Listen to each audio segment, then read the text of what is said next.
o para adicionarle algo a una que ya se está aplicando, ¿no? Y dentro de esa presentación de ese proyecto para la creación, modificación o reforma de esa norma, junto al proyecto, ha existido un estudio, ha existido un análisis de la razón o motivo por la cual es necesario crear esa norma, modificarla o adicionarla, ¿no? Y esas razones o esos motivos dentro de ese estudio y de ese análisis de las normas jurídicas antes de la creación, durante la creación y posterior a la creación de una norma, ya a la aplicación de un caso concreto, es a lo que se le conoce como teoría del delito.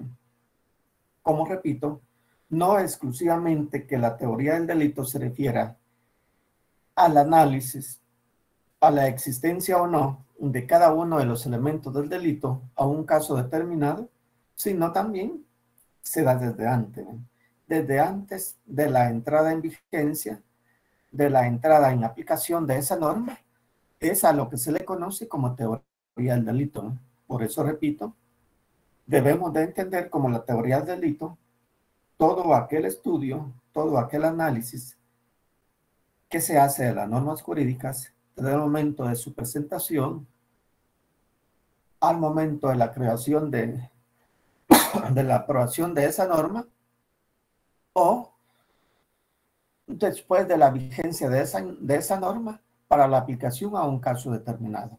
Eso es así de forma más amplia lo que debemos de entender en relación a la teoría del delito. Pero, aparte de esto que yo les estoy diciendo, siempre los invito a que ese documento que se les hizo llegar, vayan haciendo el espacio y váyanlo leyendo, ¿no? Váyanlo leyendo, porque eso les va a ayudar a ustedes a tener más elementos de cómo entender no solamente la teoría del delito, ¿no? Tiene muchas otras cosas más importantes también que son necesarias conocerlas, ¿no? Conocerlas en su formación de abogados como tal, ¿no?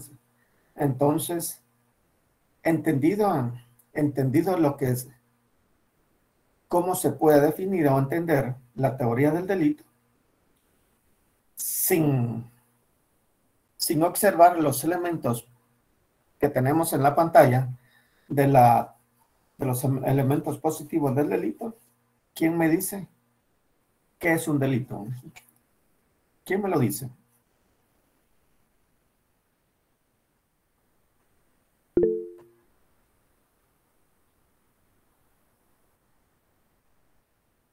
¿Alguien? No se preocupen, no Es se una acción preocupen por si típica se... antijurídica y culpable. Ajá, Es una acción típica antijurídica y culpable. ajá.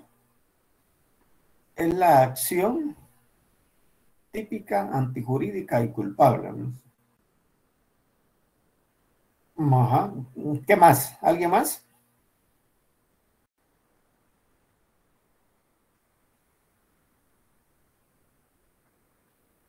¿Alguien más? Licenciado, buen día. Es todo lo que la ley prohíbe y le impone una pena o sanción. Ajá. Sí. Así en términos generales, yo le digo, sí está bien, ¿no? Sí está bien, ¿no? Pero si estuviéramos en una evaluación, yo le digo, no, ¿verdad? No, ¿verdad? Porque sabiendo nosotros que todo delito tiene una acción, para que esa acción, para que sea delito, tiene que estar dentro de una norma, y aparte de estar dentro de una norma, esa acción, además de ser típica, debe adecuarse a los actos de la misma norma y que la consecuencia de eso pueda ser punible. Yo le diría, debemos de tratarnos de acostumbrar a que dentro de la definición de lo que es un delito, incluir los elementos como tal, ¿no? Así es, porque no, porque lo otro es muy general, ¿no? Muy general, que yo le digo, sí está bien, pero estaría bien para alguien que no conozca la norma, que no conozca los elementos de un delito, y por eso debemos de acostumbrarnos a eso. ¿Alguien más?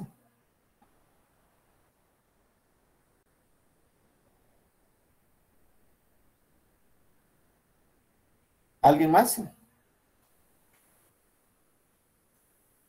Licenciado, el delito es un comportamiento o la acción o conducta del ser humano que va en contra del ordenamiento jurídico, por lo cual está tipificado como tal dentro de nuestras leyes, y por esa conducta se establece una sanción. Sí, sí, así es.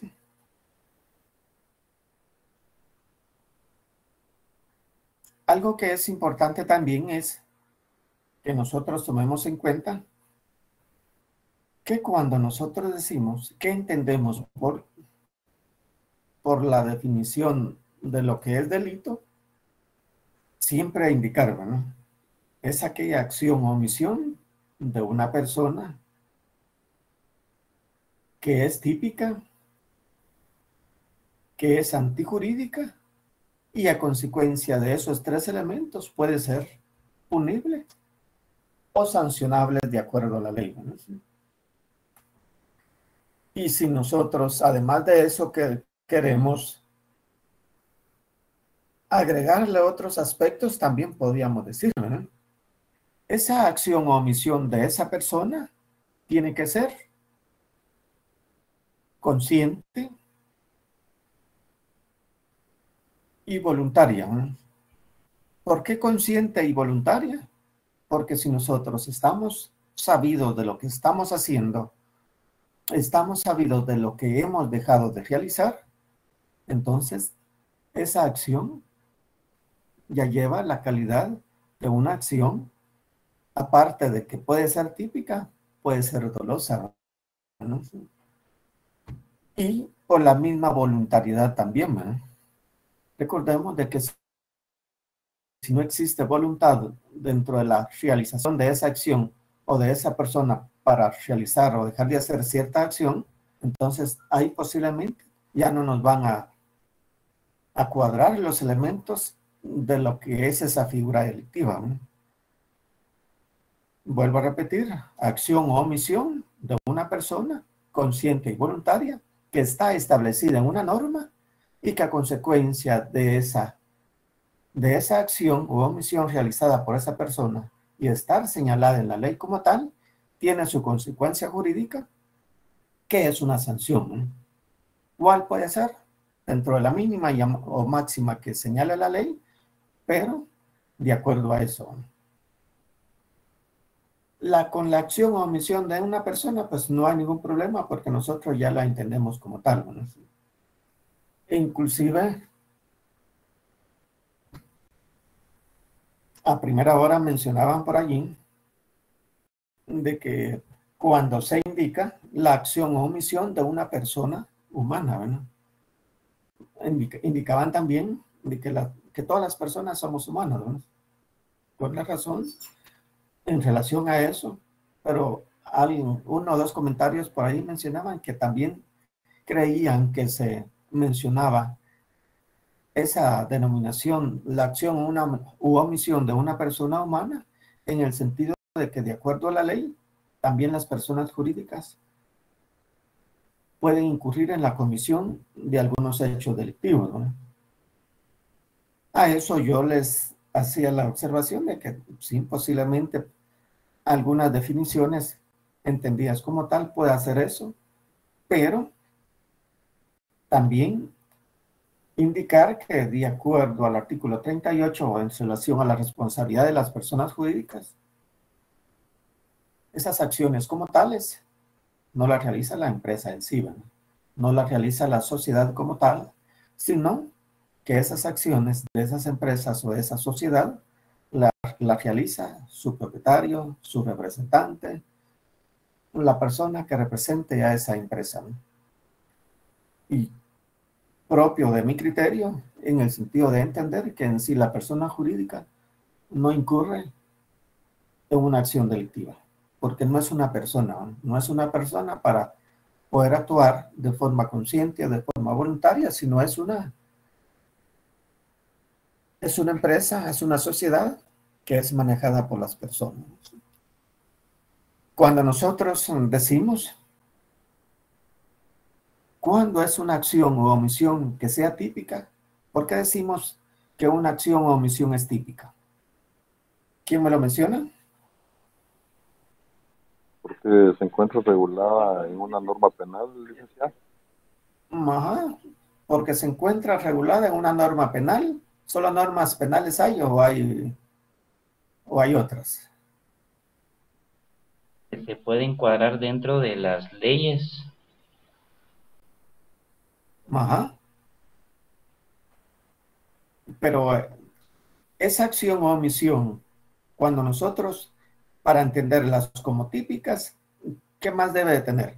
Aparte de estar establecida en esa norma ordinaria o especial, ¿qué más debe de establecerse o de verificarse dentro de esa norma?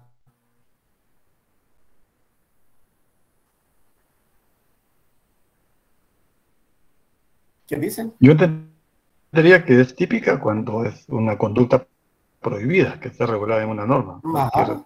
Pero ¿cómo hacemos, cómo Cualquiera hacemos para establecer si esa acción de esa persona, además de haber realizado esa acción y de estar establecida esa norma, nosotros sabemos si efectivamente puede ser aplicable a esta persona por ser una acción que es típica?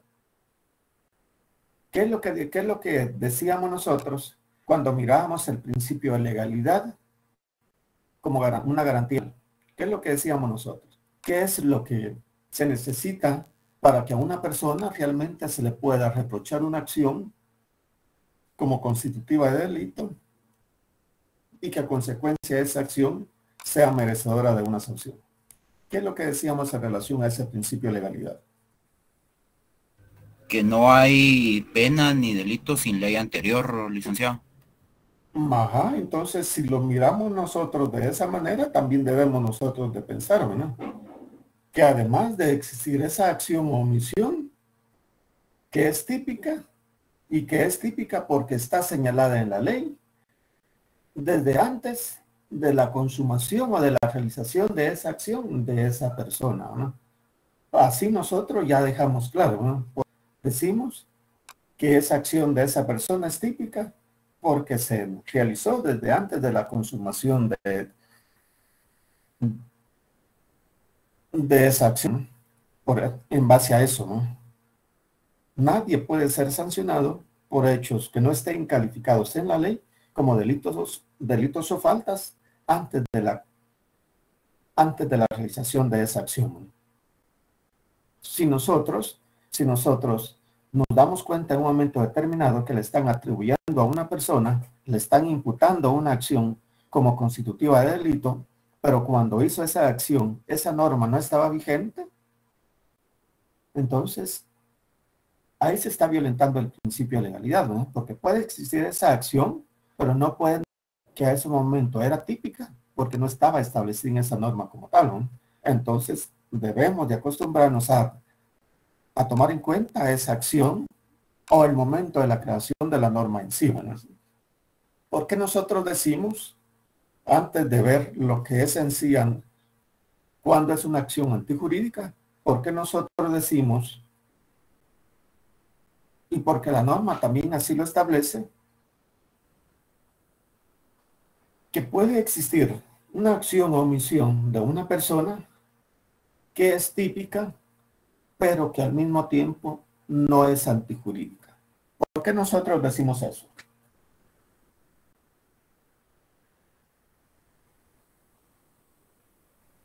¿Qué es lo que dice?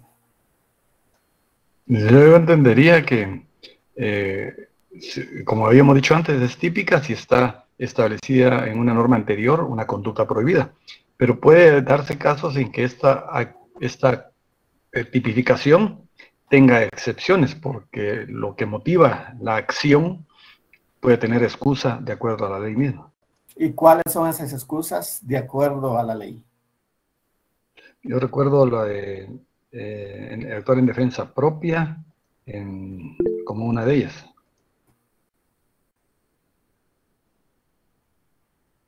El estado de necesidad también, si no estoy mal, el error, licenciado, y no sé si la inacción entra aquí también.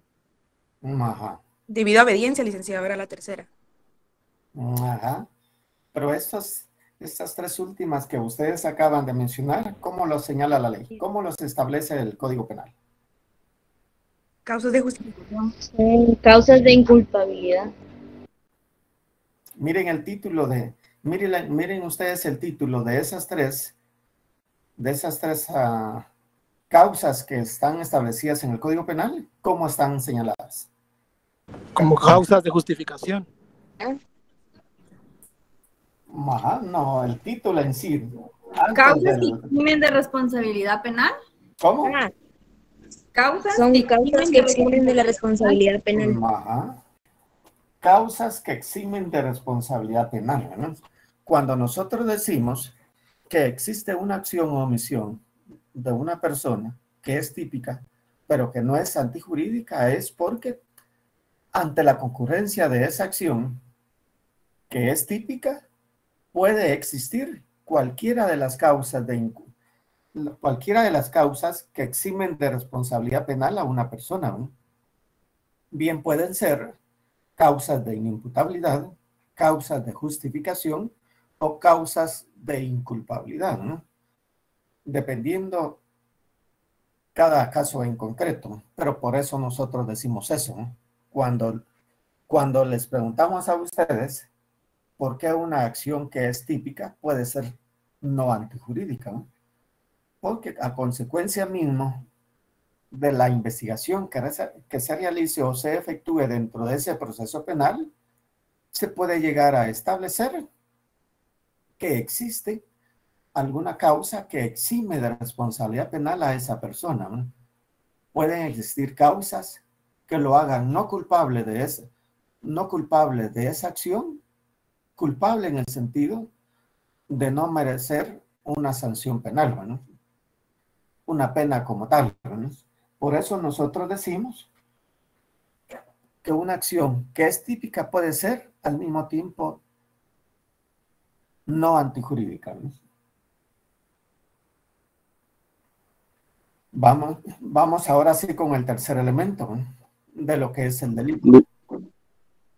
Licenciado, en este título podríamos decir de que las causas en realidad eximen no del delito que se está cometiendo, pero sí de la pena que se pueda dar. De la aplicación de una pena, ¿no? De la aplicación de una pena, y a eso, a consecuencia de eso que usted me está preguntando, le agrego algo más, ¿no? Cuando dentro de un proceso penal se da una situación como tal, imaginemos que existe dentro de esa investigación una acción que es típica, pero que no es antijurídica. Y se llegó a establecer que no es antijurídica porque esta persona realizó la acción en un estado inconsciente, en una causa de inimputabilidad. Una persona que esté enfermo mental, ¿no?, puede hacer que no se le imponga una sanción penal, pero que sí se le tramite un proceso para la aplicación de una medida de seguridad y corrección del estado en que se encontraba esta persona al momento de realizar la acción, ¿no? Por eso es que, si tal vez ustedes se recuerdan, el primer día de actividades hacíamos un repaso en relación a ciertas preguntas, ¿no? Y decíamos, ¿no?, ¿cuáles son las formas normales o las formas correctas de finalizar la etapa preparatoria del proceso penal, ¿no? Y cuando mencionábamos eso, decíamos, existen 5 causas que terminan de forma correcta en la etapa preparatoria del proceso penal. Y dentro de esas 5 formas correctas estaba la acusación para la aplicación exclusiva de medidas de seguridad y corrección, ¿no? Ojo con esto, ¿no? Ojo con esto, porque ese proceso para la aplicación de medidas de seguridad y corrección es dentro del ramo penal, ¿no? Dentro del ramo penal, y si a consecuencia de ese proceso el juez de sentencia llega a determinar que efectivamente existió una acción, que esa acción es típica, pero que no puede sancionarse porque existen elementos para probar la inimputabilidad de esa persona, llega a determinar que a consecuencia de esa acción que es típica, es necesario posiblemente el internamiento de esta persona en el centro psiquiátrico para su tratamiento, o si no es tan grave, que sí pueda estar con una persona como recurso familiar, un hermano, papá, pero que sea un recurso confiable para delegarle el cuidado de esta persona. Ahí es donde el juez llega a determinar esa medida de seguridad a favor de esa persona por un tiempo indeterminado. ¿Y ese tiempo indeterminado para qué sirve? Para que cada 6 meses, por lo mínimo, el juez de ejecución esté revisando esa medida de seguridad, y cuando la persona ya esté en capacidad de poder regresar a su casa o de terminar ese proceso como tal, lo da por finalizado, y el objetivo es que esta persona no vuelva a realizar una acción como por la que se le tramitó el proceso, ¿no? Entonces, a eso es donde va, ¿no? Si es una persona inimputable, no se le impone una pena, pero puede hacer que se le tramite ese proceso como tal, ¿no?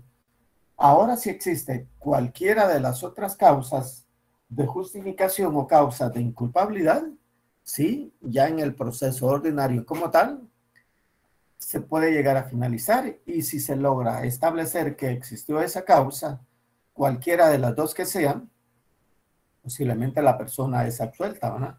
Es absuelta a consecuencia de esa acción que es típica, pero que no se pudo sancionar porque la persona posiblemente actúa en legítima defensa, en un estado de necesidad, o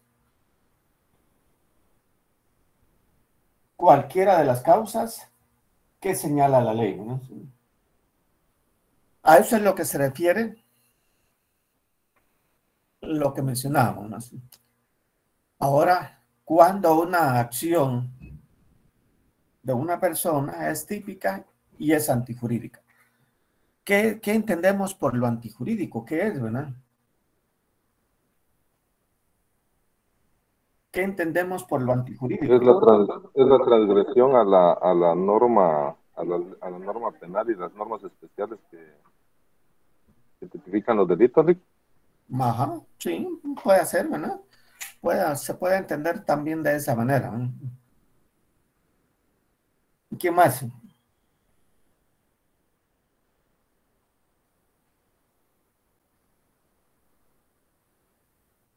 ¿Qué entendemos por antijurídica? Licenciado, que es una acción en contra de las leyes jurídicas, en contra de la ley. Ajá, voluntaria o involuntaria, ¿o cómo? Puede ser de ambas, porque puede ser por acción o por omisión. Sí, ajá.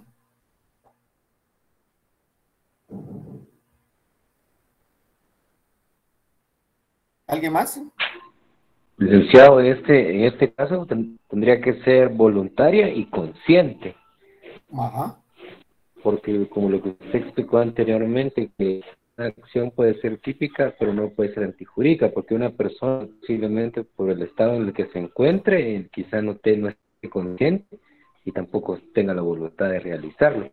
Pero en este caso, considero que la persona tiene que estar consciente y tiene que tener la voluntad de realizar algo contrario a la ley. Ajá, sí. Siempre. Pues tanto voluntario, no, Rick, porque recuerda que la acción tiene dolo y tiene culpa. Ajá. Entonces, la culpa en los casos fortuitos en los que realmente el actor o el transgresor no tenía la voluntad de cometer ese hecho, pero sin embargo se resultó el hecho dañoso, ¿verdad? Ocasionó el daño, pero sin ninguna voluntad. En cambio, el dolo sí requiere y exige que haya voluntad del transgresor. Sí, sí, exacto. ¿Alguien más? ¿Qué entendemos por lo antijurídico? ¿Qué es antijurídica?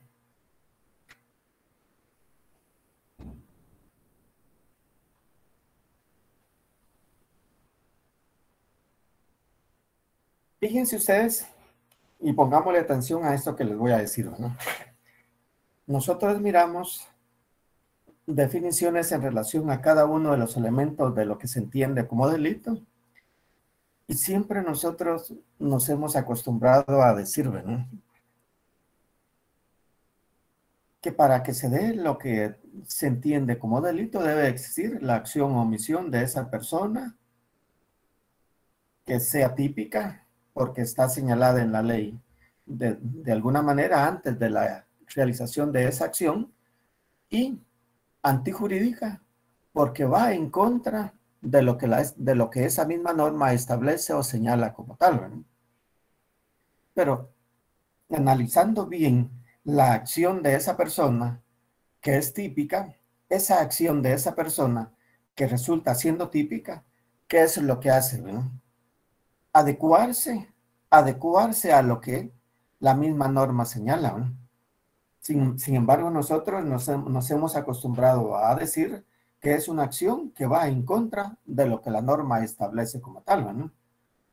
Y viéndolo bien, yo lo entiendo de esta manera, que lo que hace la norma jurídica es adecuar el contenido de esa norma a la acción que realizó la persona o dejó de realizar, ¿no?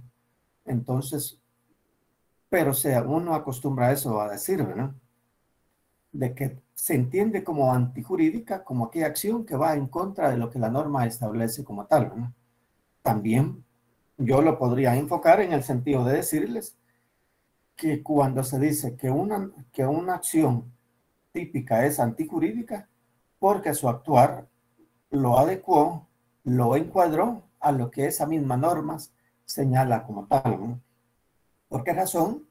Porque realizó una acción, dejó de realizar cierta acción y que esa acción o omisión tiene como consecuencia una sanción, una pena, ¿no? Entonces, eso es lo que debemos de entender cuando decimos que ha existido una acción que es típica y que es antijurídica. ¿Por qué el elemento de culpabilidad y punible, ¿no? Que para mí estos dos elementos por cuenta van unidos, ¿no? ¿Por qué la culpabilidad y la punibilidad, ¿no? ¿Por qué razón, no? ¿Qué entendemos en relación a la culpabilidad, no?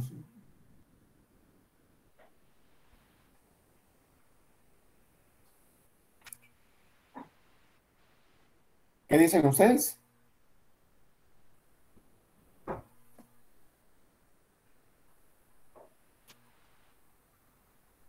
¿Qué entendemos en relación a eso?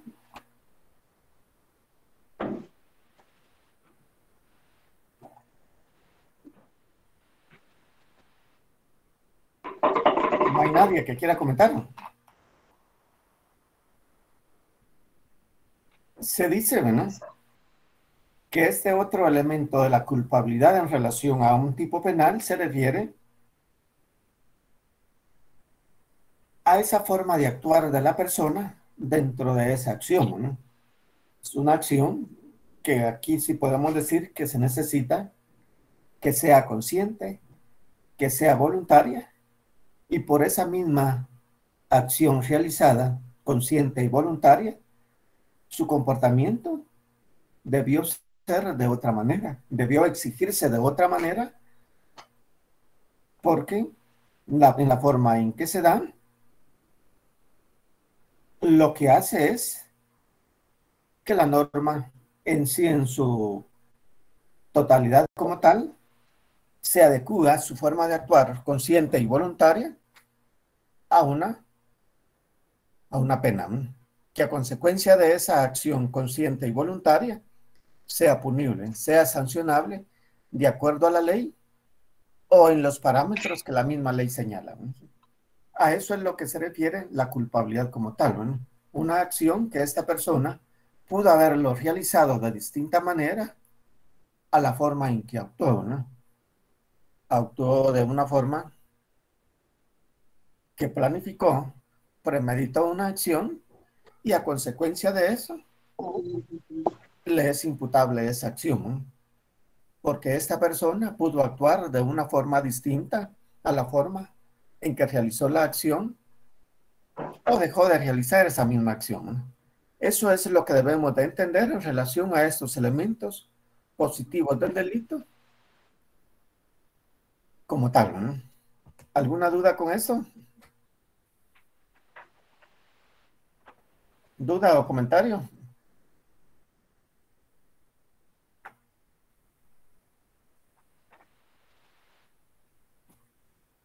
¿No hay ninguna?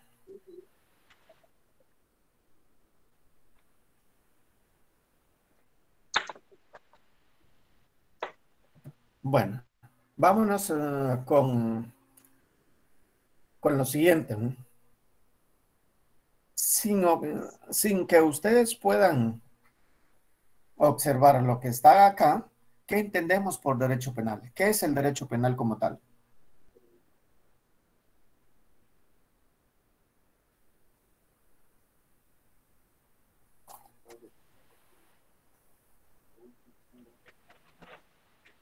¿Quién me lo dice?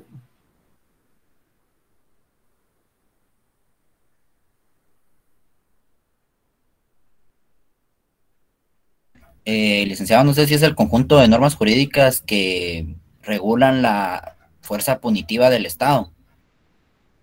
Sí, podría ser, mamá, podría ser. ¿Alguien más? Cuando no me contestan, a veces pienso que no me están escuchando, ¿no? Es el conjunto de normas jurídicas que crea, podría decir que crea delitos, impone las penas. Ajá, también. Aunque recordemos acá que ley ordinaria o leyes especiales, lo que señalan es un supuesto de hecho, una consecuencia jurídicas que fueron establecidas por el legislador en su momento como tal, ¿no? Inclusive, además de las sanciones o las penas para cierto hecho determinado, también el derecho penal se encarga de lo que miramos cuando decíamos que una acción no es antijurídica, es no antijurídica. Por eso es que nosotros debemos de decir o adecuar el entender del derecho penal, si quieren ustedes, como ya lo mencionó alguien, ¿no?, al conjunto de normas jurídicas ordinarias o especiales que contienen acciones u omisiones que los legisladores han considerado como delitos, ¿no?, y que como consecuencia jurídica tienen la imposición de penas o medidas de seguridad, ¿no? Acá les vuelvo a decir, ¿no?, cuando dentro de esta definición del derecho penal se incluye que derecho penal debe de entenderse todas aquellas normas jurídicas ordinarias o especiales que tienen acciones señaladas como delitos o faltas y que a consecuencia de esa acción tienen sanciones penales o medidas de seguridad. Esas medidas de seguridad se refieren a las que señala el artículo 84 al 96 y 97 del Código Penal. Y si lo miramos, adicionado a estos artículos, también de tomar en cuenta que el objetivo, como ya les decía, de las medidas de seguridad y corrección es tratar de corregir la enfermedad que esta persona tiene como consecuencia de esa acción o acción que realizó y que es una acción delictiva, aunque no se pueda sancionar, ¿verdad? Y que para controlar la evolución de esa medida de seguridad, debe de controlarse o revisarse por lo mínimo cada 6 meses. También tomar en cuenta para esto el artículo 505 del Código Procesal Penal, ¿no? Ahí tiene definido cuál es el fin de la revisión de las medidas de seguridad, ¿no? Y señala, ¿no?, que como fin de las medidas de seguridad está la continuación del control de esa medida de seguridad porque la persona no haya mejorado, o el cese de la aplicación de esa medida porque a consecuencia de los dictámenes médicos, dictámenes periciales que puedan existir, los profesionales en ese ramo de la medicina, cualquiera que sea, llega a determinar que esa persona ya no necesita el control de esa medida, ¿no?, para que se dé por caso concluido o caso terminado, ¿no?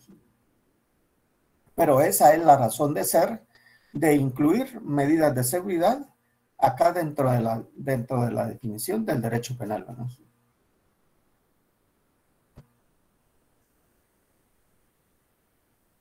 ¿Cuál es el objeto del derecho penal? Además de lo que tienen ustedes acá en pantalla, ¿cuál es el objeto del derecho penal?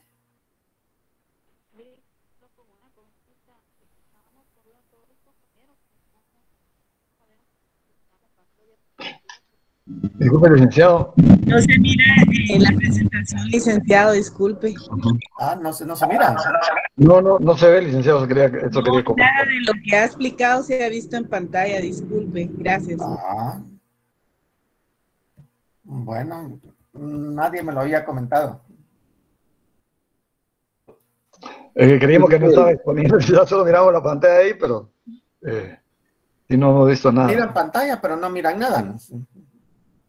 No se ve nada, solo se ve unas pocas letras, pero su presentación no, licenciado. Pues, bueno, entonces solo yo la miro, o sea. Lique, el fin del derecho penal tal vez podría ser la rehabilitación de la persona. Sí, aunque en sí del derecho regular penal la conducta, tal vez, licenciado. Sería el castigo, licenciado, y la aplicación de las penas. Ajá, ahorita, permítame un momentito, ahorita vamos. Solo quiero ver si ustedes pueden visualizar la pantalla.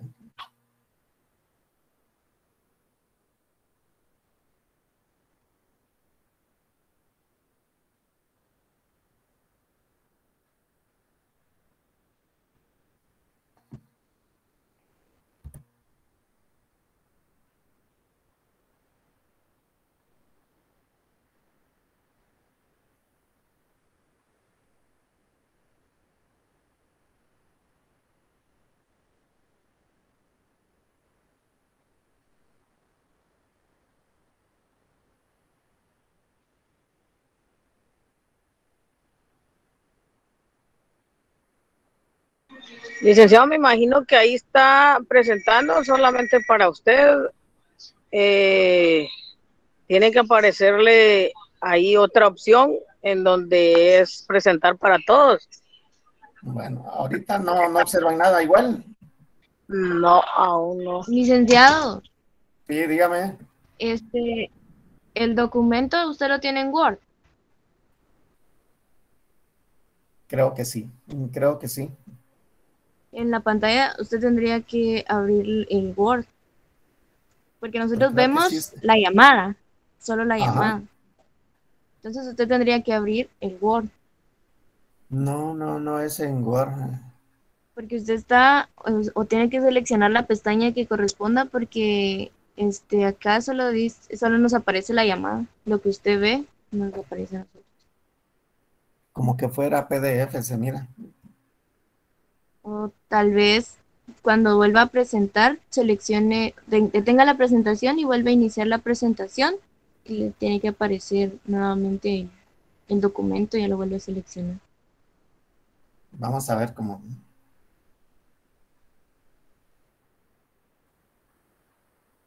Licenciado, y si fuera tan amable, después de compartir el documento, si en este caso no es posible que usted lo pueda vamos a ver cómo lo hacemos. mostrar.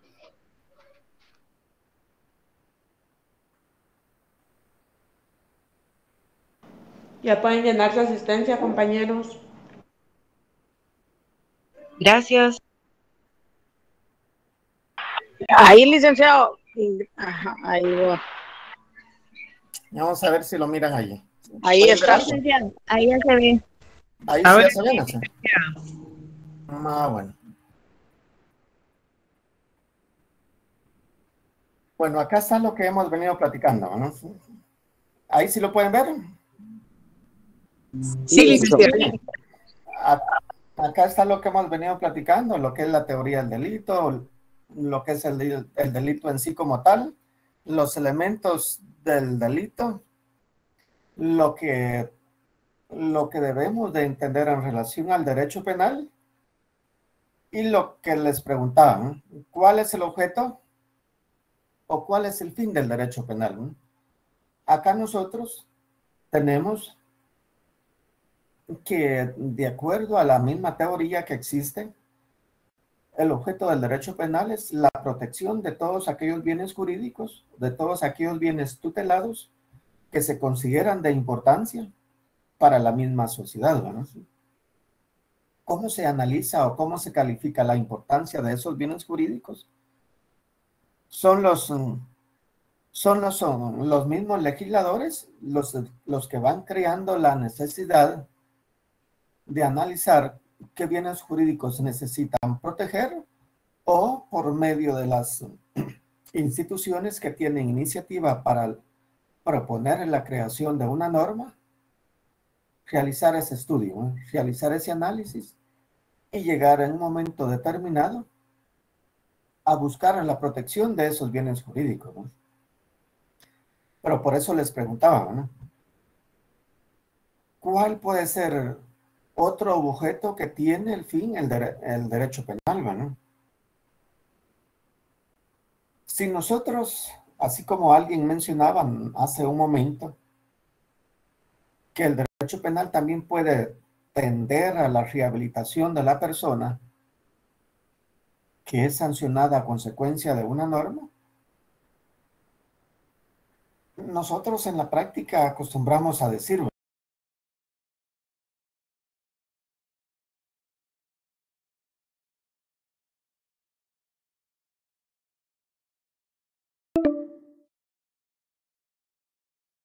pero depende del ejemplo, ¿verdad? Porque ya ve que hay personas que aún estando en cumplimiento de condenas dentro de los mismos centros siguen delinquiendo, ¿no?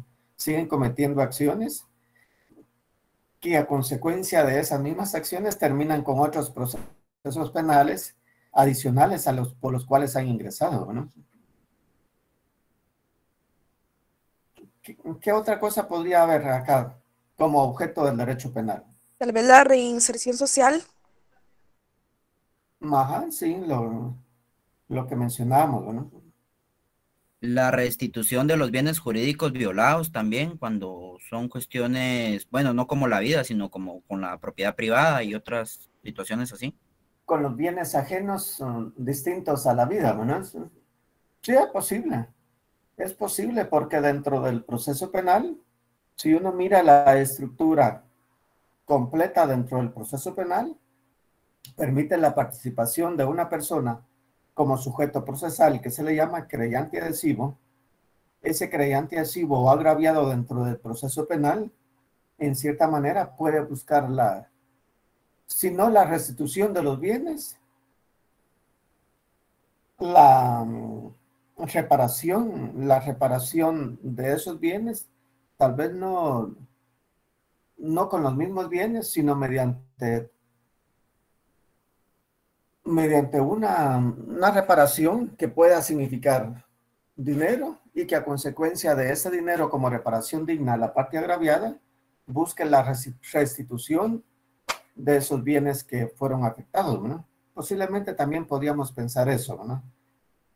Pero en sí, en general, el derecho penal, lo que busca, decíamos, es la protección de todos aquellos bienes jurídicos que son de importancia para la sociedad, ¿no?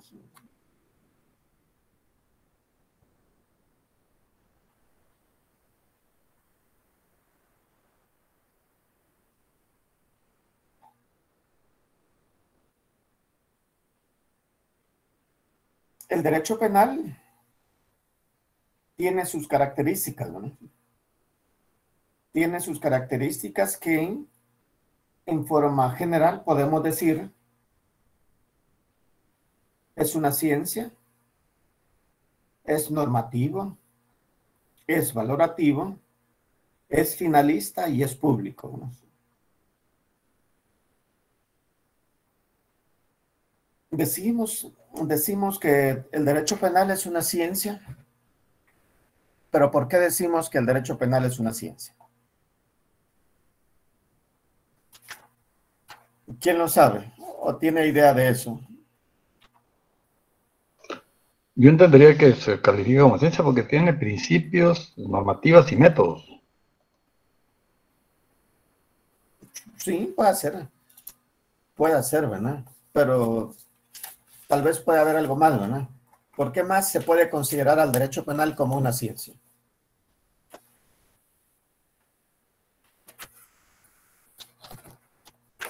¿Alguien más? ¿Será que para que se vayan dando la idea de por qué el derecho penal debe de entenderse como una ciencia, yo les pregunto, ¿no? ¿Será que el derecho penal es estático? ¿Será que el derecho penal no cambia de una época a otra? ¿O qué es lo que pasa con el derecho penal?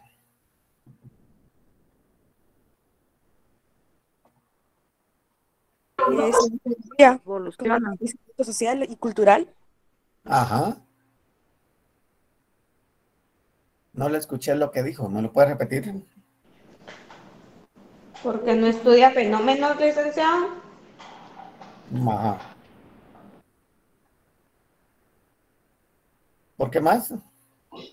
Bueno, calificándola ya como ciencia cultural, digamos, sería todos esos los principios que tiene todo y que va a ir variando de acuerdo también a la cultura de donde se aplica, ¿verdad? O a la sociedad a la que pertenece. Uh-huh.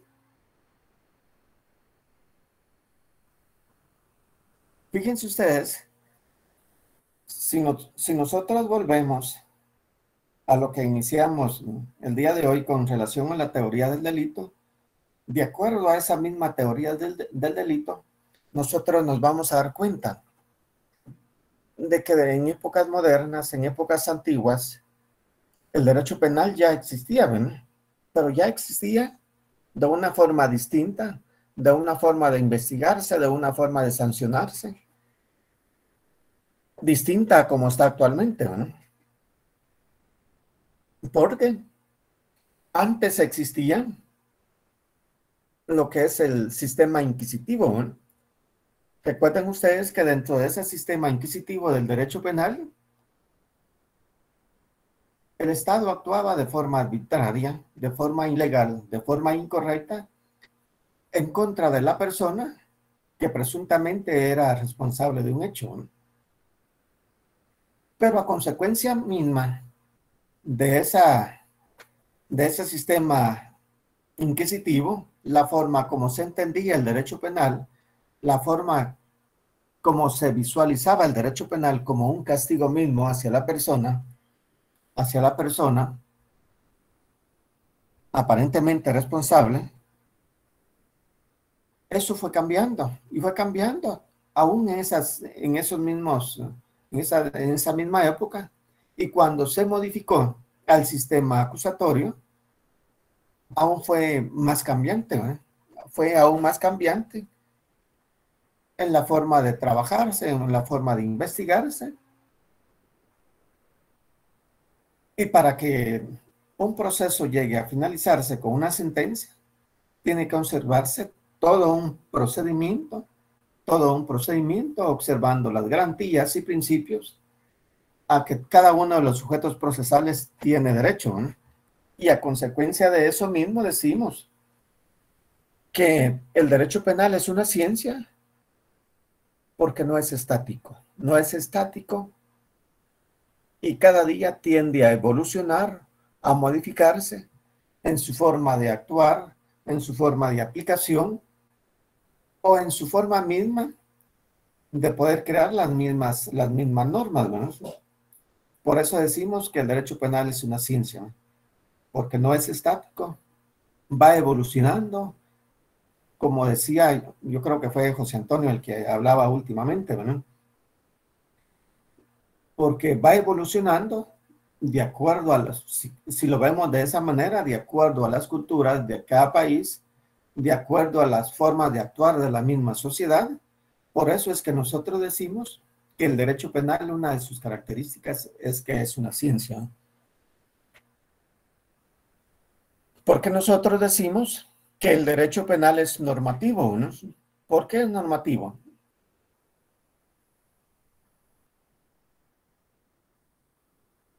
¿Por qué decimos que el derecho penal es normativo? Aquí aplicamos o volvemos a recordar el principio de legalidad, ¿no? El derecho penal como tal no puede existir si no está plasmado en una norma, si no es establecido en una ley ordinaria o especial, ¿no? Y por eso nosotros decimos que la segunda característica del derecho penal es que es normativo. Es normativo porque está establecido una norma, no importa si esa norma es ordinaria o es especial, y en base a la aplicación de ese principio de legalidad, si no está normado, no podría sancionarse. La tercera característica, ¿no? Es valorativo. ¿Por qué decimos que es valorativo? Las acciones penales establecidas en las normas ordinarias o especiales, si ustedes se dan cuenta, no se sancionan de igual manera, ¿no? Cada una de las acciones tiene sus sanciones dentro de un mínimo y un máximo de una forma distinta, ¿no? Y por eso se dice que es valorativo, ¿no?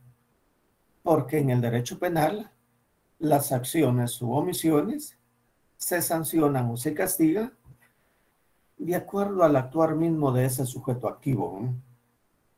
Si ese sujeto activo actuó con alevosía, con premeditación o cualquiera de esas circunstancias que pueden agravar la responsabilidad penal de una persona,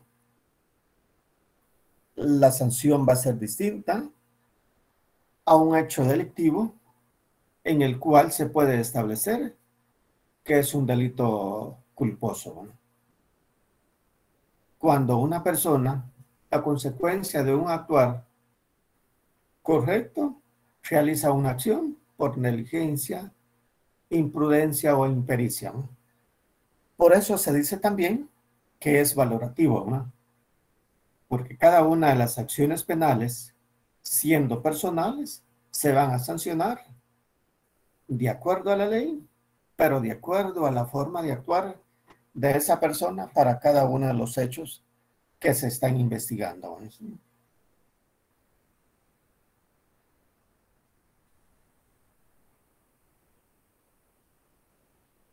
¿Por qué es finalista? ¿Qué busca el derecho penal, ¿no? ¿Por qué nosotros decimos que es finalista? Decimos que el derecho penal, dentro de una de sus características, es que es finalista en virtud de que busca la paz social, ¿no?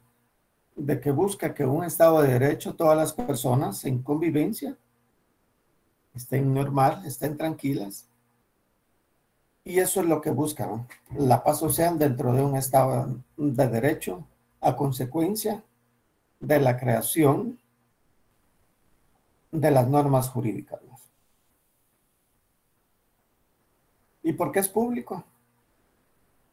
Decimos que el derecho penal es público porque si ustedes se dan cuenta en cada una de las normas,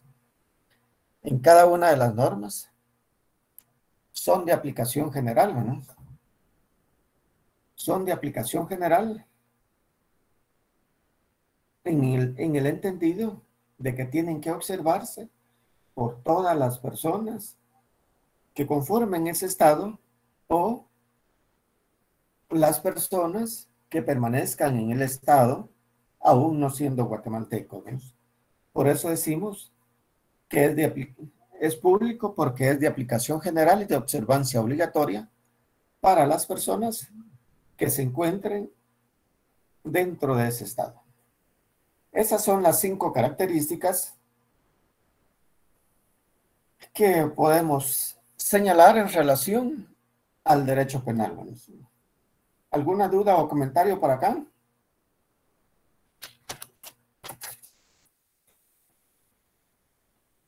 ¿Dudas o comentarios?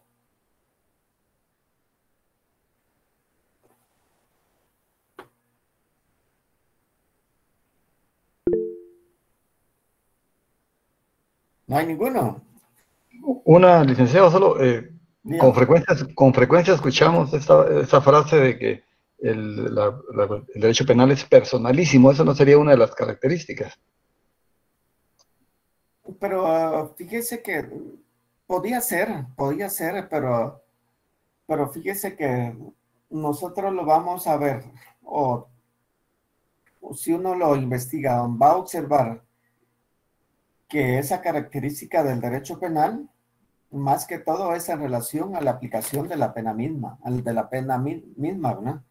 En el sentido de entender de que la pena no puede imponerse más que a la persona misma que realizó la acción o dejó de realizar esa acción, ¿no? Pero bien podría entenderse como parte de las características, ¿no? Que es personalísimo, y podríamos decir esto, ¿no? Yo no puedo investigar a una persona porque es familiar o amigo de la persona que realizó el hecho delictivo, ¿no? No lo puedo investigar en el sentido de quererlo sancionar a él, ¿no? Por el hecho mismo que estamos diciendo que el derecho penal es personal y la responsabilidad en sí también de esa misma forma, ¿no? Pero sí podríamos adecuarlo también acá, ¿no? Gracias, licenciado.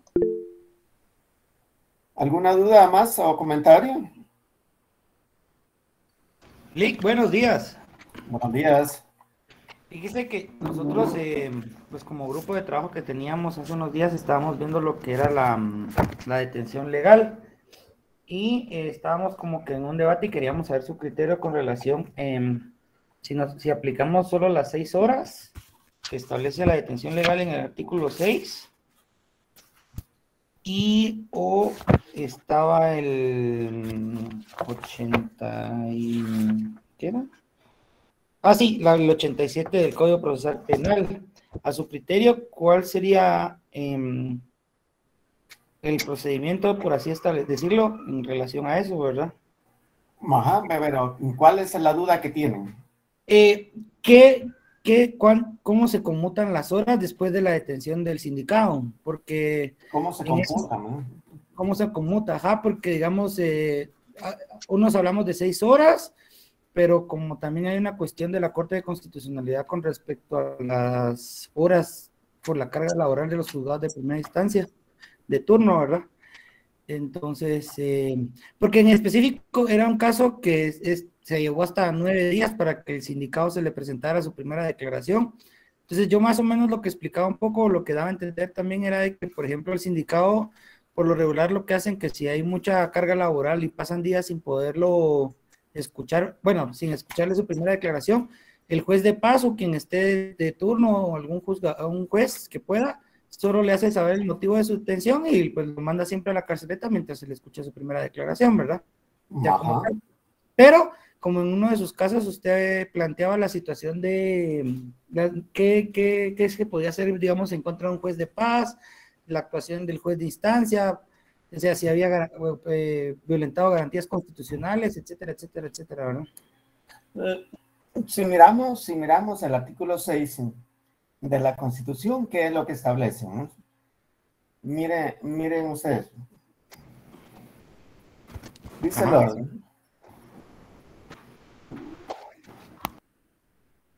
Dice, ninguna persona puede ser detenida o presa sino por causa de delito o falta, y en virtud de orden librada, con apego a la ley por autoridad judicial competente. Se exceptúan los casos de flagrante delito o falta. Los detenidos deberán ser puestos a disposición de la autoridad judicial competente en un plazo que no exceda de 6 horas. Pero este plazo de 6 horas que establece la ley inicial dentro de ese artículo 6, ¿para quién es exigible de esa forma? ¿No? Que se dé dentro de ese plazo de 6 horas para las personas que son aprensoras de esa persona, ¿no? Para ponerlo a disposición de la autoridad judicial competente.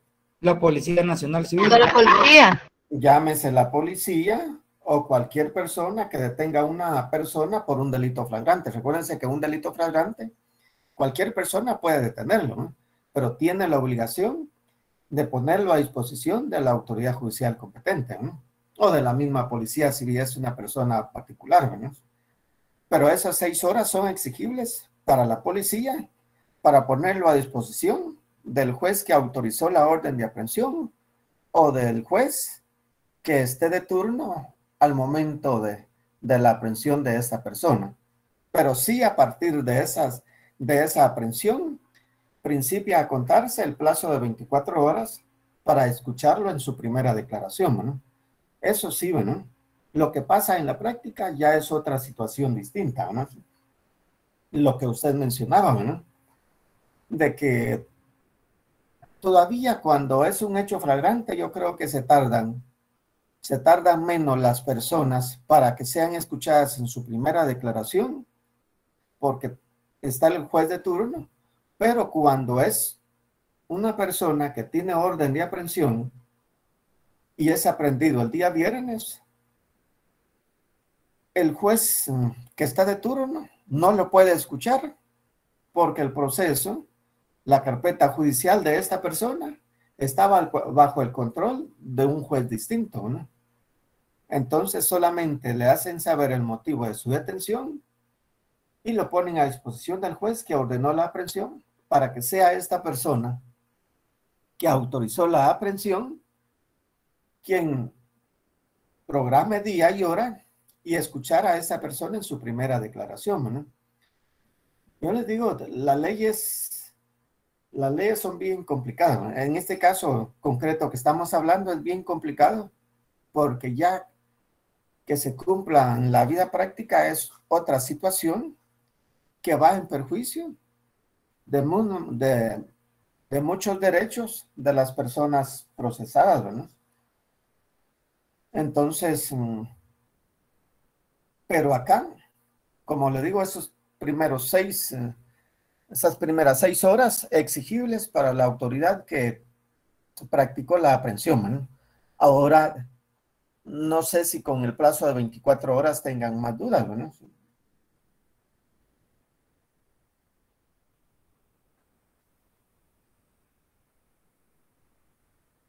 ¿Me escuchó? Sí, gracias, Lick. Yo creo que me quedó un poquito más claro la situación. Lo que pasa es que éramos como que estábamos debatiendo más el tema por relación al trabajo que usted nos dejó sobre las garantías constitucionales y qué proceder en contra del juez de paz en relación a es el caso de Palín Escuintla, ¿verdad? Pero yo me imagino, yo creo que ahí en ese caso lo que se les pregunta primero es si existió o no una detención legal, ¿no?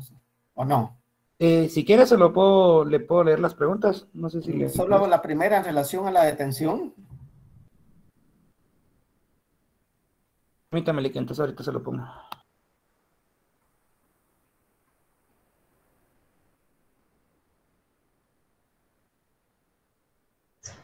Licenciado, sí, justamente dice que sí hubo detención legal. Sin embargo, ante ese momento, que fue a las 9 de la noche para la presentación, transcurrieron 10 horas. Se venció el plazo. Segundo, no indica el caso no indica que el juez le haya dicho por qué estaba detenida. Simplemente no la escuchó y la mandó para el juzgado de primera instancia penal en Escuintla. Y por la carga de demora judicial, pues ahí se tardaron 9 días para poderla escuchar. Ajá.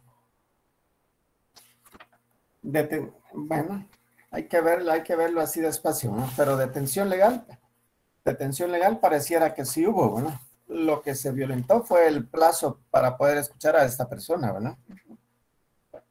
¿Y eso no lo convierte en una detención ilegal?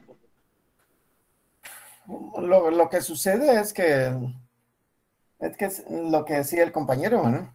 Si usted plantea una exhibición personal por detención ilegal de esta persona, posiblemente se va a encontrar aunque que el juez a quien lo pusieron a disposición la primera vez a esta persona le hizo saber el motivo de su detención, ¿no? Y no lo escuchó, posiblemente porque el proceso o la carpeta judicial no estaba con este juez de paz, estaba en Escuintla en este caso, creo yo, ¿no? Sí. Ajá, y solo le hace saber el motivo de su detención y traslada las actuaciones y eleva las actuaciones al juez contralor. Sí, aunque yo le digo, si realmente fuéramos así legalistas como tal, para mí sí hay detención ilegal, ¿no? Porque por eso es que el artículo 7 de la Convención Americana sobre Derechos Humanos establece, ¿eh? Y creo que lo mirábamos con ustedes, que cuando la persona no pueda ser escuchada o procesada dentro del plazo que la ley establece, ¿qué se debe hacer?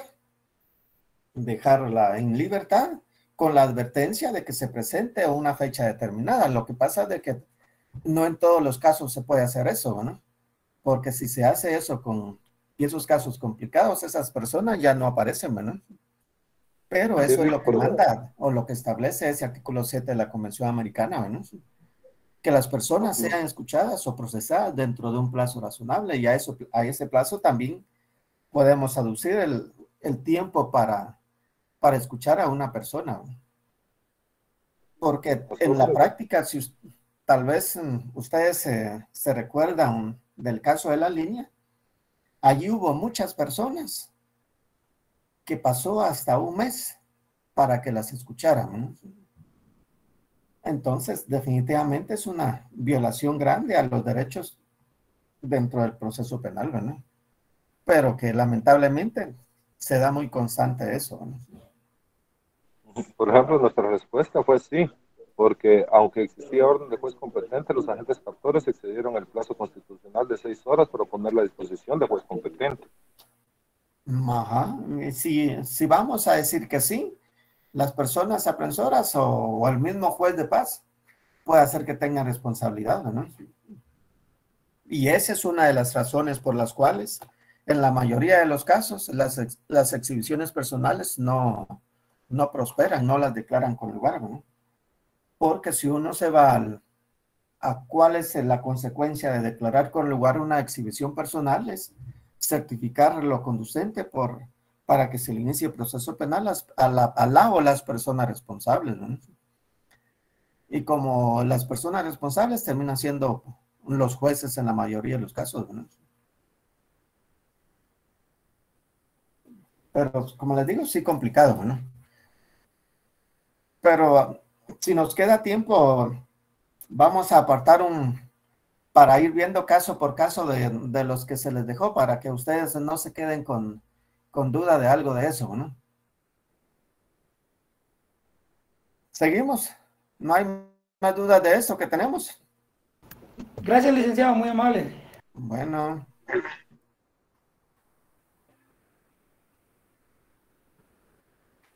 ¿Qué es una norma jurídica?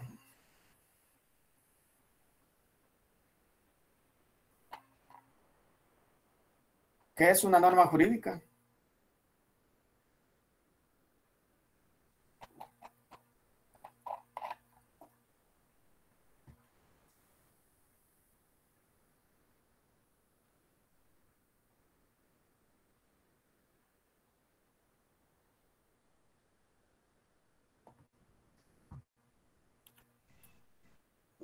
¿Quién me lo dice?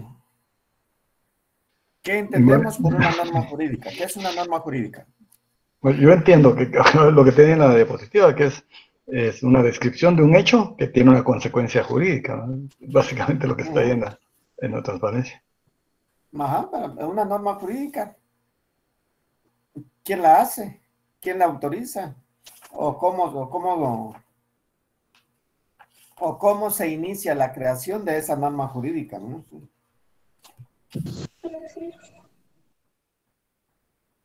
Sí, para que sea norma, ya como norma jurídica, tiene que existir la intervención del Estado en este caso, o sea, el organismo ¿Puede legislativo. decir que el organismo legislativo? Ajá. Una norma jurídica es la que es creada, modificada o adicionada, como ustedes quieran llamarle, aprobada por el órgano judicial competente, ¿no?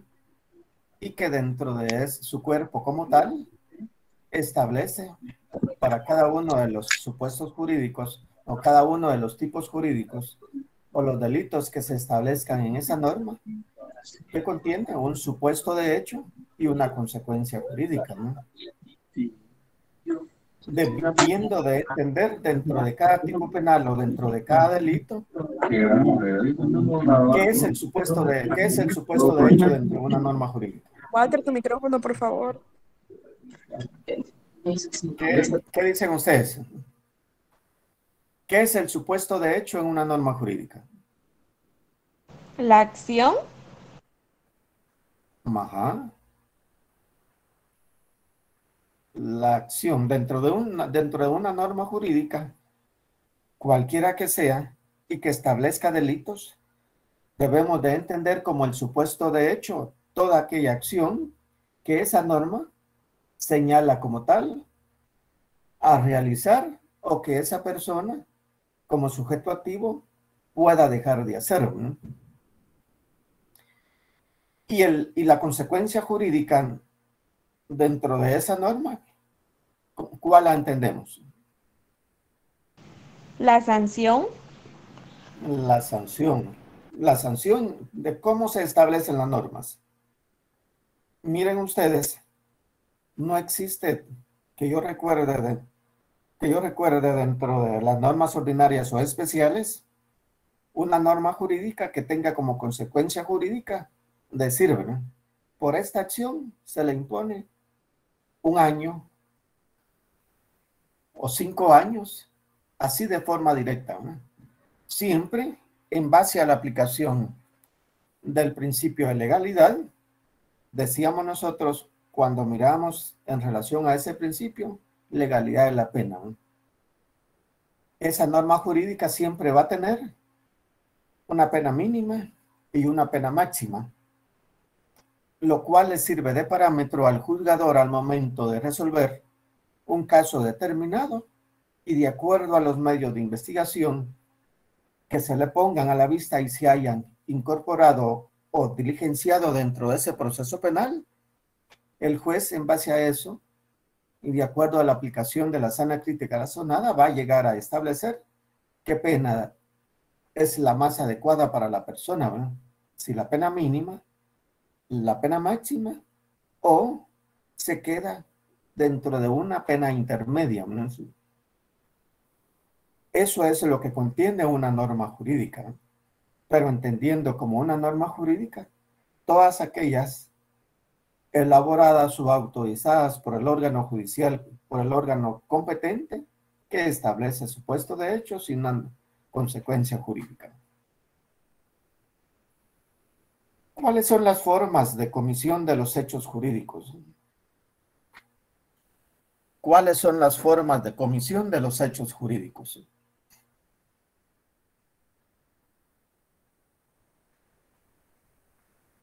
De acuerdo a la ley, la comisión de los hechos jurídicos solamente pueden ser de dos maneras, ¿no? De forma dolosa y de forma culposa, ¿no? Entendiendo dentro de los hechos dolosos aquellas acciones que se hacen de forma consciente, voluntaria y con el fin de obtener un resultado, ¿no? Contrario a lo que pasa con los delitos culposos, aquellos que de forma correcta se conduce la persona, pero por imprudencia, negligencia o impericia, termina realizándolo. Entonces, no existía la voluntad de la persona dentro de ese hecho que se cometió para quererlo hacer, ¿no? Se dio, pero sin la existencia de ese requisito, que es la voluntad, ¿no? Por eso nosotros decimos, ¿qué debemos de entender en relación al dolo, ¿no? ¿Quién me dice que entiende lo que es dolo? Cuando hay intención de promover un daño, o sea, Ajá. de causa. Cuando hay intención de la realización de un daño, ¿no? Cuando la persona ha planificado de cierta manera la realización de un hecho que tiene un resultado, ya sea el que él espera o uno secundario. Sí, también. ¿Alguien más?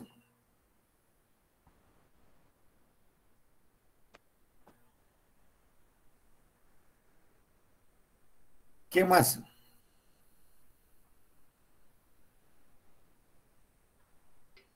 Creo que ya lo había mencionado usted, que tiene que tener implicada la conciencia de quien lo quiere hacer, o sea, ese hecho consciente que debe existir la voluntad, o sea, esa conexión entre lo que se piensa, desea hacer y el acto en sí, y con una finalidad determinada. Sí, ajá.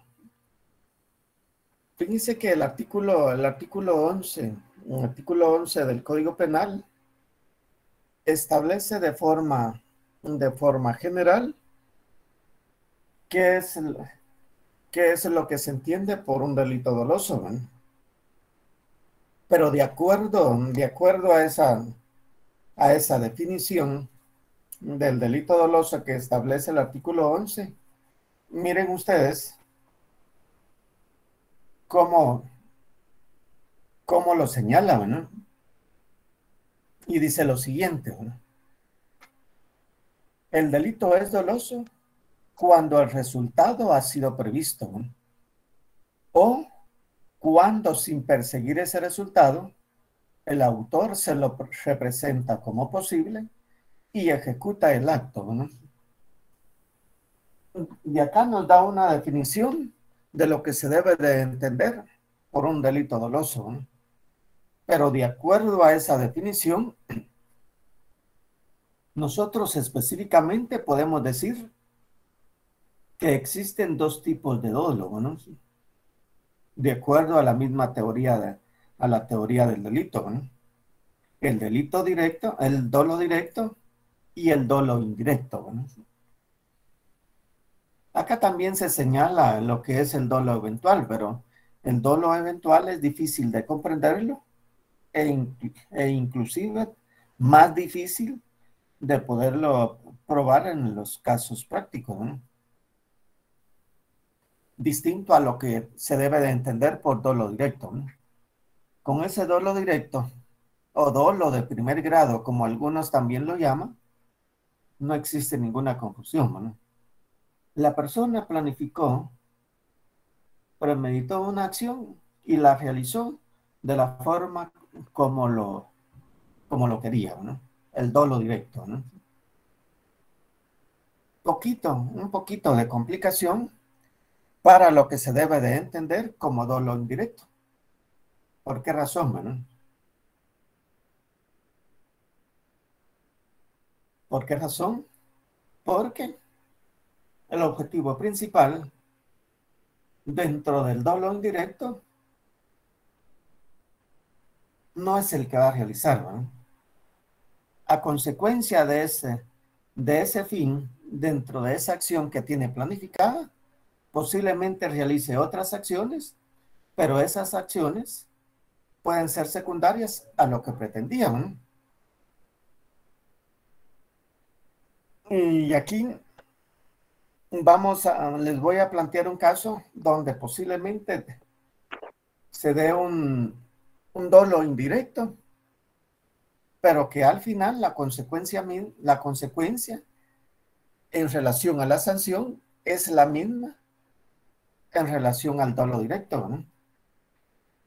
Decimos nosotros, una persona que acostumbra a cargar seguridad privada, imaginemos que planifican la muerte de esa persona, ¿no? Pero como esa persona carga seguridad privada, ¿qué es lo primero que tienen que hacer, ¿no? Desaparecer o ver cómo no están estas personas de seguridad privada como el objetivo principal, ¿no? Que es la muerte de esa persona a quien cuidan estas personas. Entonces ahí es donde la ley establece el delito doloso. Pero como repito, la consecuencia de esa acción va a ser la misma, o las muertes que tengan que matar a seguridad privada y a la persona a quien cuidan esta seguridad privada va a ser la misma, ¿no? La sanción por cada uno de los hechos que han cometido, ¿no? Pero hacemos esta clasificación de dolo directo o dolo de primer grado y dolo indirecto y dolo de segundo grado por la misma teoría que se encuentra en relación a las clases de dolo, ¿no? En relación a eso, ¿cómo se entienden los dolos? Quisiera saber si lo comprenden o tienen alguna duda, ¿no? ¿Qué dicen ustedes? Lick, por lo que entendí sobre el dolo indirecto es de que tienen que matar a otras personas, ¿verdad? No solo a una. Ajá. Sí, Exacto, ¿verdad? no, pero lo debemos de entender más que, creo yo, más que el resultado que se hace es que para el dolo indirecto lo que se necesita realizar es una acción adicional a de la forma en que se produce el dolo directo, ¿no? El dolo directo no tiene ningún problema porque planifica y ejecuta en la forma en que se quería, ¿no? Mientras que para el dolo indirecto casi siempre son necesarias acciones secundarias al objetivo principal, ¿no? Y acá les planteo otro caso, ¿no? Que es lo que se mira a veces con los casos de la vida real, ¿no? ¿Qué pasa cuando alguien quiere robar en una agencia bancaria? Una agencia bancaria casi siempre hay alarma, hay seguridad. Entonces, pero para lograr ese objetivo hay que desactivar la alarma, quitar del camino a los agentes de seguridad y después de eso obtendrán su objetivo, ¿no? Pero necesitan para ese dolo indirecto acciones adicionales al objetivo principal, ¿no? No sé si me entienden o me voy a explicar de esa forma, ¿no? Lick, perdone. Sería más fácil, bueno, yo le entendí bastante bien, pero es como cuando usted refiere que, por ejemplo, ellos querían asaltar y en el camino tuvieron que matar al guardia de seguridad y a un cajero porque no les hicieron caso en el asalto, ¿verdad? Entonces, paran echándoselos. O sea, en su mente criminal sí sabían que podía pasar y que tenían que ejecutar, más no era lo primordial. Entonces, pero al final, como se dio, el dolo indirecto los hizo cometer la muerte del cajero y del policía. La muerte del cajero y del policía adicional al robo de lo que querían, ¿no? Ajá, pero acá lo que se da en la mente de la persona como sujeto activo del delito es, bueno, si yo necesito matar al cajero o al guardia de seguridad para llevarme el botín, yo lo hago, ¿no? Pero eso es lo que pasa en la mente del sujeto activo, ¿no? En la mente del criminal. Luis, aprovechando ese ejemplo, ahí en ese ejemplo, el concurso de delito sería real, ¿verdad? Exacto. Exacto. Porque para robar no era necesario matar al guardia ni al cajero. No era necesario, pero por la oposición que aparentemente se da es que lo hacen, ¿no? O también puede ser que no haya oposición y con el objetivo de que no los delaten, lo hacen, ¿no? Eso puede pasar, ¿no? Lick, solo aprovechando la interrupción ahí que hubo, fíjese que ahí en los casos hay unas fechas, por ejemplo, que no concuerdan. Por ejemplo, en el caso 2, la persona fue detenida el 10 de febrero y ahí... Y supuestamente...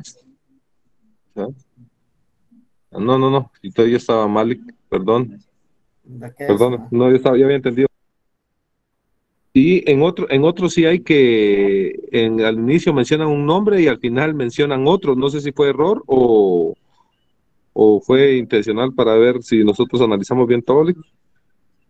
Bueno, es posible que haya sido error o haya sido lo otro, pero a veces los nombres de las personas no interesan tanto, sino las acciones mismas que se piden que se analicen, ¿no? Eso es lo que pasa con eso, ¿no? ¿Alguna duda o comentario adicional a eso? Licenciado, una consulta. Dígame. Por ejemplo, en este caso que se está planteando de que en la mente del criminal está de que él lo que quiere es ir a asaltar un banco, pero en las circunstancias que se da, él viene y mata al cajero y al seguridad, como indicaron, ¿verdad? Ajá. ¿De qué manera puede determinar el juez, o en este caso el fiscal acusador, el tipo de dolo? No, porque él no estaba en... Lo que sucede es que ya en la aplicación a un caso concreto, yo le digo, el dolo es directo, ¿no? El dolo prácticamente se va como directo, ¿no? Sí, estos solo son como doctrinarias, ¿vale? Primero son teorías que se dan en relación al dolo, pero ya en la aplicación de la vida práctica, lo que existe prácticamente es un dolo como tal, ¿verdad? Porque la persona sabe, ¿verdad? De que si quiere llevarse lo que pretende dentro de ese lugar, tiene que matar, ¿verdad? Prácticamente existe la intención de que eso va a pasar y eso va a ser, ¿verdad? A menos que realmente pues, lo encuentre sencillo y se corre el riesgo de dejar a estas personas como testigos de lo que pasó del problema, ¿verdad? Pero ya en la vida práctica se va como un dolo directo, ¿no?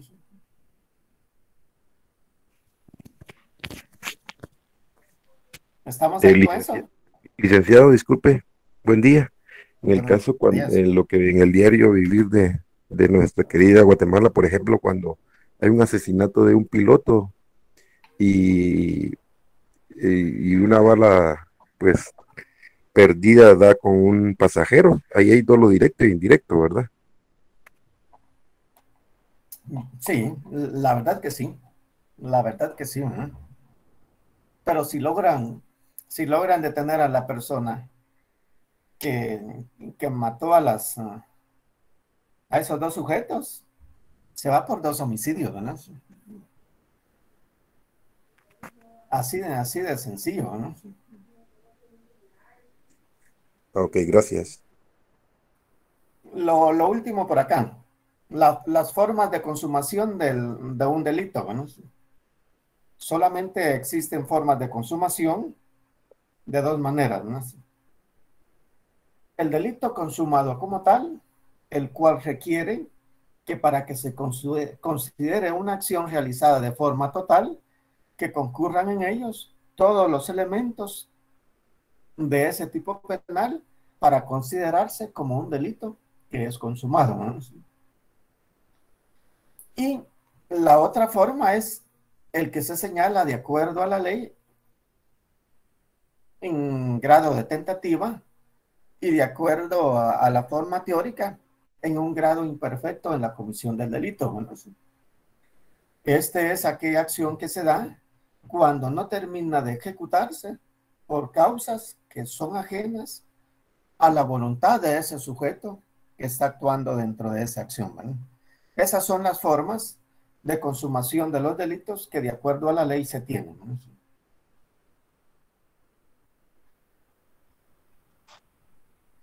Con eso no considero de que no hay ninguna duda. Solo quiero Yo dejarles no alcancé a escuchar el que dijo de consumado, disculpe. Ajá. ¿Me puede Se repetir? lo repito, con gusto. Gracias. El artículo 13 del Código Penal establece cuándo se considera un delito consumado y señala que se considera como un delito consumado cuando concurren todos los elementos para la realización de esa acción que la ley señala como delictiva, ¿no? Y cuando es en grado de tentativa, cuando esa acción que se principia a realizar no se termina, no se consuma por causas que son ajenas a la voluntad de ese sujeto activo, ¿no? Y le señalaba que teóricamente se conoce también como un grado imperfecto de la comisión de un hecho delictivo. Imperfecto en el sentido que no se consuman o no concurren todos los elementos que son necesarios para la comisión de ese hecho delictivo. Eso de acuerdo a lo que establecen los artículos 13 y 14 del Código Penal, ¿no? Gracias, Rick. Muy amable. Y les quiero pedir, ¿no?, que las causas que eximen de responsabilidad penal a una persona, las 3 causas, me las analicen, las estudien y las analicen para ver si las entienden o hay alguna duda con eso o algún comentario para el otro fin de semana, ¿no? El día de hoy lo vamos a dejar acá. Yo les agradezco a cada uno de ustedes su atención, su participación también en la actividad y deseo que tengan un buen fin de semana, ¿no? Que descansen y nos vemos el otro fin de semana. Gracias, licenciado. Gracias. Gracias, licenciado. Gracias, Lick.